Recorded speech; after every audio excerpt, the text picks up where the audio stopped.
आज मैं आप लोगों को अर्तुगरुल ड्रामा की कास्ट के बहुत ही इंटरेस्टिंग और मज़े के इंटरव्यूज़ दिखाऊंगी।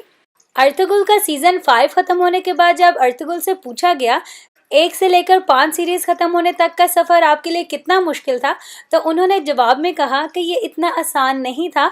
हम सब ने बहुत ज़्यादा मेहनत की, हमारी पूरी टीम ने बहुत ज़्यादा हार्ड वर्क किया, हम लोगों को चोटें भी लगी, हम लोगों को काफ़ी मुश्किलात का सामना करना पड़ा।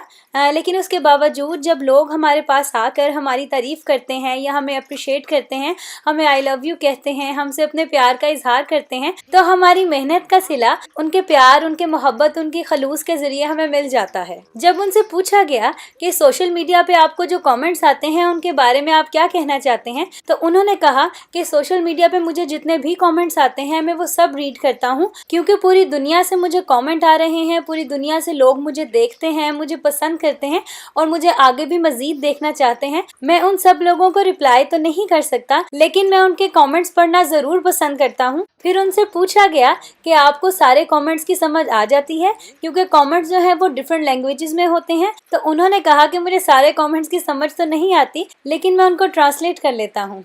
जब इनसे पूछा कि 5th सीज़न के बाद क्या हम लोग नेक्स्ट सीज़न एक्सपेक्ट कर सकते हैं, तो उन्होंने हंसते हुए जवाब दिया कि 5th सीज़न लास्ट सीज़न है, इसके बाद और कोई सीज़न नहीं है। अर्तुगरुल की 1 से लेकर सिर्फ 5 तक सीरीज़ है, अब नेक्स्ट आगे इसकी कोई सीरीज़ नहीं आएगी। This is the last season.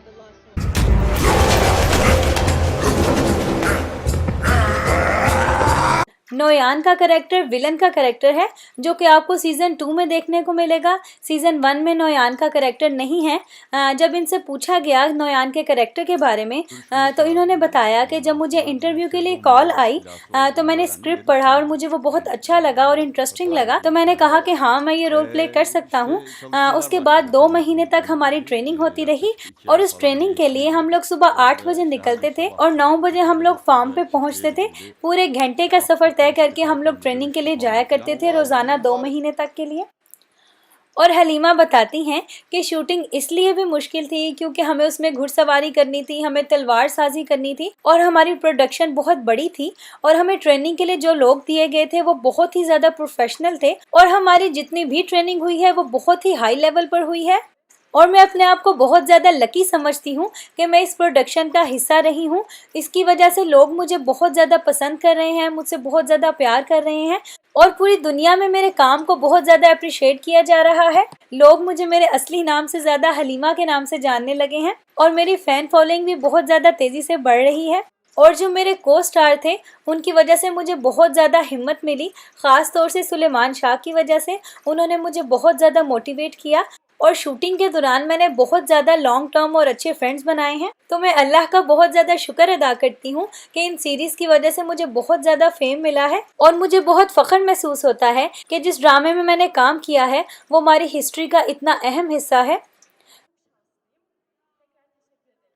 जब उनसे पूछा गया कि क्या शूटिंग के दौरान आपको चोटें आती थी, तो अर्तुगरुल ने जवाब दिया, बहुत दफ़ा मुझे चोटें आती थीं, लेकिन ज़्यादातर मुझे चोटें हाथ पर आती थीं क्योंकि मेरा काम तलवार से फाइट करना था और सेट पे कुछ लोग ऐसे भी थे जिन्हें बिल्कुल तलवार चलाना नहीं आता था, तो उनको मुझे सिखाना भी पड़ता था और उनको सिखाते सिखाते मेरे हाथ भी काफ़ी ज़ख्मी हो जाते थे और मैं काफ़ी दफ़ा ज़ख्मी हाथों से भी अपने सीन शूट करवाता था, लेकिन मैं किसी को एहसास नहीं होने देता था कि मैं कितना ज़्यादा तकलीफ़ में हूँ, क्योंकि अर्तुगरुल का कैरेक्टर इतना ज़्यादा पावरफुल था। तो जब मैं शूटिंग स्टार्ट करता था तो उस कैरेक्टर से मुझे इतनी ज़्यादा स्ट्रेंथ मिलती थी कि मैं अपनी तकलीफ़ भूल जाता था।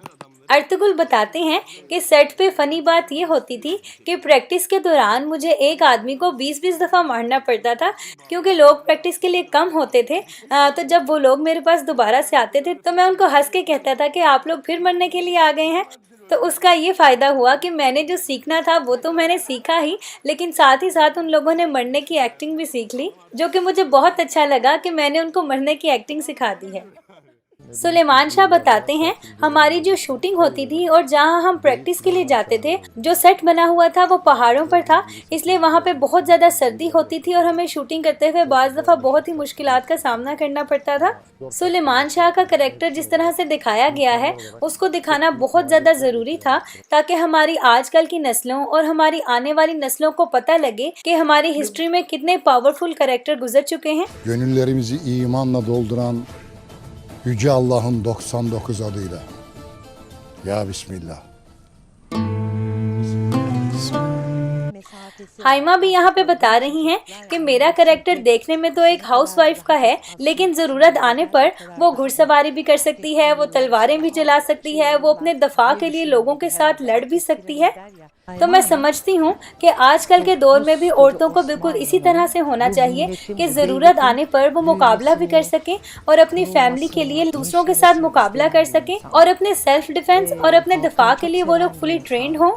शूटिंग के उस माहौल में रहकर इन सब चीज़ों को सीखकर मुझे अपना आप बहुत ज़्यादा पावरफुल महसूस होता है और मैं समझती हूँ कि आजकल की औरतों को भी ये सब चीज़ें आनी चाहिए। तो मैं समझती हूँ कि आजकल की औरतों को भी ये सब चीज़ें आनी चाहिए, ये बहुत ज़्यादा ज़रूरी हैं।